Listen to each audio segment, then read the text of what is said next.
यह है protein series की सेकंड वीडियो। पहली जो वीडियो थी उसमें हमने बात किया कि क्या आपको प्रोटीन पाउडर लेना जरूरी है। अब ये सेकंड वीडियो में हम बात करेंगे कि आपको कैसे पता चलेगा कि कौन सा प्रोटीन पाउडर आपके लिए अच्छा है। तो भी स्पेसिफिक इस वीडियो में हम वे प्रोटीन कैसे आप खरीद सकते हो उसी में बात करेंगे। अगर आप ऑनलाइन में भी जाओ या फिर आप कहीं ऑफलाइन में भी बाजार में जाओ और प्रोटीन पाउडर खरीदो तो आप ना बिल्कुल बैफल्ड हो जाओगे। इतनी सारी वैरायटी है, इतनी सारी कंपनीज है, आपको लगेगा कि अरे भाई इनमें से कौन सा बेस्ट होगा। सबसे पहले वे प्रोटीन जो होता है ना, ये क्या चीज है। घर पे आप समझ लो कि आपने दूध बॉईल कर रहे हो। जब दूध बॉईल हो रहा है, अगर उसमें आप थोड़ा सा नींबू या विनेगर दो तो दूध फट जाती है ना। अब क्या होता है, फटने के बाद एक सॉलिड पार्ट अलग हो जाता है और एक वाटरी पार्ट अलग हो जाता है। Watery part generally greenish colour की होती है ना। दूध में दो तरह के ही प्रोटीन होते हैं, एक है केजीन जो कि सॉलिड पार्ट में है और दूसरा है वे प्रोटीन जो कि आपकी जो वाटर है वो पार्ट में होता है। अब जनरली हम क्या करते हैं, वो वाटरी पार्ट हम फेंक देते हैं या फिर हम कोई भी खाने में इस्तेमाल करते हैं। अब सोचो, वो वाटरी पार्ट को कलेक्ट किया जाता है, उसको प्रोसेस किया जाता है, डिहाइड्रेट किया जाता है और उनमें से निकलता है वे प्रोटीन। तो जब आप एक स्कूप वे प्रोटीन लेते हो, लगभग उसमें से आपको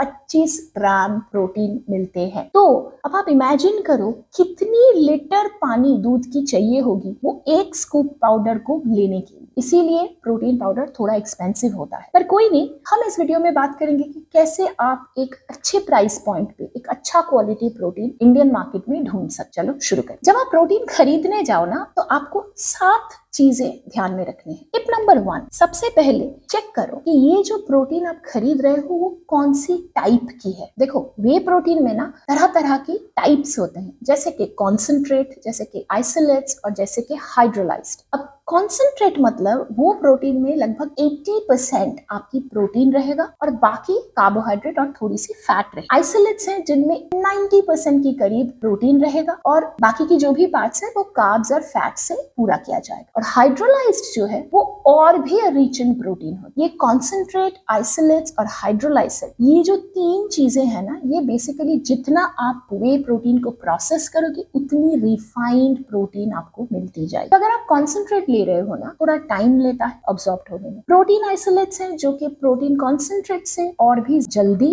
अब्सॉर्ब हो जाता है और हाइड्रोलाइज्ड और भी ज्यादा जल्दी अब्सॉर्ब होता है। पर हाइड्रोलाइज्ड का एक प्रॉब्लम है कि अगर आप डायबिटीज हो तो फिर प्रोटीन हाइड्रोलाइज्ड को अवॉइड। हाइड्रोलाइज्ड वे प्रोटीन जो है ना वो थोड़ा सा बिटर टेस्ट करता है। कंपनीज क्या करती है, उसमें थोड़ा सा आर्टिफिशियल स्वीट ये सब मिला के उसको टेस्ट इंप्रूव करते हैं। नेक्स्ट पॉइंट आता है कि आप ना प्रोटीन ब्लेंड को चेक कीजिए। आप अगर बाजार में जाओगे तो आप देखोगे beginners protein, gold standard, nitro, ये बहुत सारे लेवल में ये प्रोटीन पाउडर्स आते जो कि बहुत कंफ्यूजिंग है। बिगिनर्स प्रोटीन क्या होता है ना, आप अगर नए कस्टमर हो, आपको कुछ पता नहीं, आपको लगेगा हाँ बिगिनर्स यही तो मुझे चाहिए। पर प्लीज आप केयरफुली उसकी पीछे जो भी न्यूट्रिशन इंफॉर्मेशन है उसको चेक करें। देखो, आप प्रोटीन पाउडर खरीदने गए हो, आपका एम क्या है कि आपको प्रोटीन चाहिए, आपको इधर उधर की चीजें नहीं चाहिए, आपको फालतू की कार्ब्स, फालतू की फैट, ये सब आपको नहीं चाहिए क्योंकि वो सब आप डाइट से भी ले सकते। तो केयरफुली आप पीछे जो लेबल है उसको पढ़िए और ट्राई कीजिए कि कोई ब्लेंड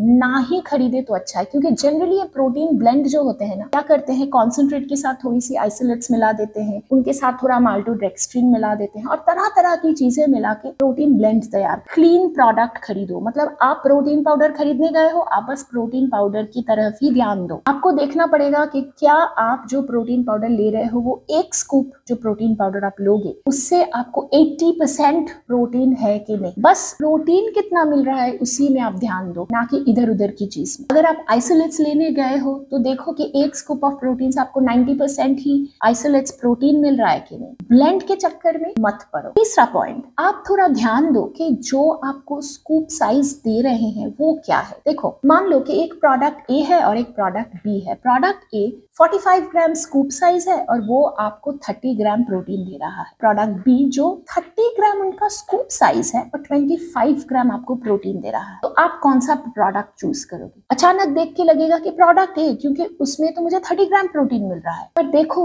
स्कूप साइज भी 45 ग्राम है, मतलब ज्यादा आप पाउडर कंज्यूम कर रहे हो पर प्रोटीन की जो कॉन्सेंट्रेशन है वो कम है। तो प्रोडक्ट बी इस मामले में आपके लिए फायदेमंद होगा क्योंकि वो बस आप 30 ग्राम ले रहे हो, उनमें से 25 ग्राम ही आपको प्रोटीन मिल रहा है। तो स्कूप साइज हमेशा पढ़ के फिर ही प्रोटीन पाउडर खरीदना। 4 फोर्थ पॉइंट आता है कि फ्लेवर्स बहुत ही केयरफुली पिक करना। देखो, प्रोटीन पाउडर को अगर खरीदने जाओ ना तो लगता है आपको मिठाई या शेक की दुकान में आ गए हो, क्योंकि तरह तरह के फ्लेवर्स मिलते हैं, वैनिला, स्ट्रॉबेरी, कॉफी, चॉकलेट, मलाई, ये वो क्या नहीं, मतलब आप हैरान परेशान हो जाओगे कि कौन सा आपको फ्लेवर लेना है। मेरे ख्याल से आपको ना कोई भी फ्लेवर ना ही लो तो अच्छा है। अगर बिना फ्लेवर का प्रोटीन पाउडर आप निगल ही नहीं पाओगे तो फिर ना बेसिक फ्लेवर की तरफ जाना, मतलब एकदम बेसिक वनीला या बेसिक चॉकलेट लाइक दैट। क्यों? क्योंकि जितना आप फ्लेवरिंग प्रोटीन पाउडर की तरफ जाओगे ना उतना प्रोटीन कंटेंट कम होगा उस पाउडर में, और सिर्फ यही नहीं, उसकी प्राइस पॉइंट भी बढ़ जाए। फिफ्थ पॉइंट है कि ऑलवेज चेक कि वो सर्टिफिकेशन किसकी है, क्योंकि प्रोटीन पाउडर को लेके ना बहुत ज्यादा स्कैम होता है। मार्केट उतना रेगुलेटेड नहीं है, तो बहुत सारी कंपनीज ना बहुत चीप क्वालिटी की प्रोटीन कम दाम में बेचते हैं और कस्टमर्स भी अट्रैक्टेड हो जाते हैं, इतने सस्ते में तो मिल रहा है। पर आप प्लीज चेक कर लेना कि कोई भी थर्ड पार्टी सर्टिफिकेशन है कि नहीं, क्योंकि प्रोडक्ट ऑथेंटिक होना चाहिए। तो हमेशा थर्ड पार्टी के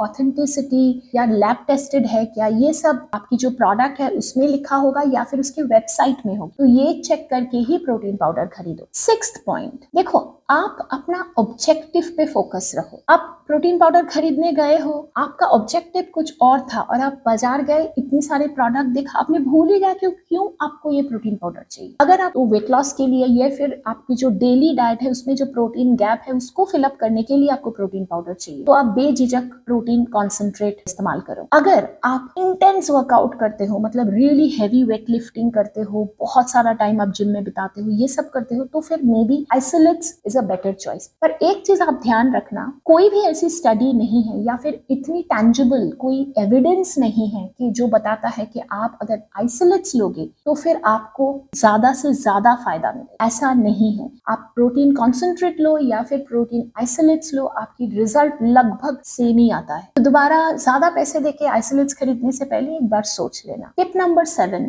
फिगर आउट योर बजट। जितना आपकी बजट है उसके हिसाब से प्रोटीन पाउडर खरीदो। देखो, आप पहली बार गए, बैफल्ड हो गए, बहुत एक्सपेंसिव एक प्रोटीन पाउडर खरीद के आप आ गए, ऐसा मत करो, ये सस्टेनेबल नहीं है। प्रोटीन गैप आपकी हर दिन की है, तो ये ऐसा प्रोटीन पाउडर आप खरीदो जो अच्छी क्वालिटी की हो और वो आपके बजट को भी सूट करे फॉर द लॉन्ग टर्म। जैसे कि मैंने बताया, लगभग इंडिया में एक स्कूप अच्छी क्वालिटी प्रोटीन पाउडर लेने के लिए आपको 50 रुपए डेली चाहिए होती, तो ये चीज ध्यान में रख के फिर प्रोटीन पाउडर चूज करें, ना कि दोस्तों ने बताया है तो वो ले लिया। अच्छे से स्टडी करके फिर प्रोटीन पाउडर खरीदने जाओ। उम्मीद करती हूँ ये वीडियो आपके लिए हेल्पफुल रहा होगा। If it was, please hit the like button, share it with your friends and subscribe to our channel wellness Manch. हम हर संडे शाम के 7 बजे एक नया वीडियो पोस्ट करते हैं। तब तक के लिए stay happy healthy, bye bye.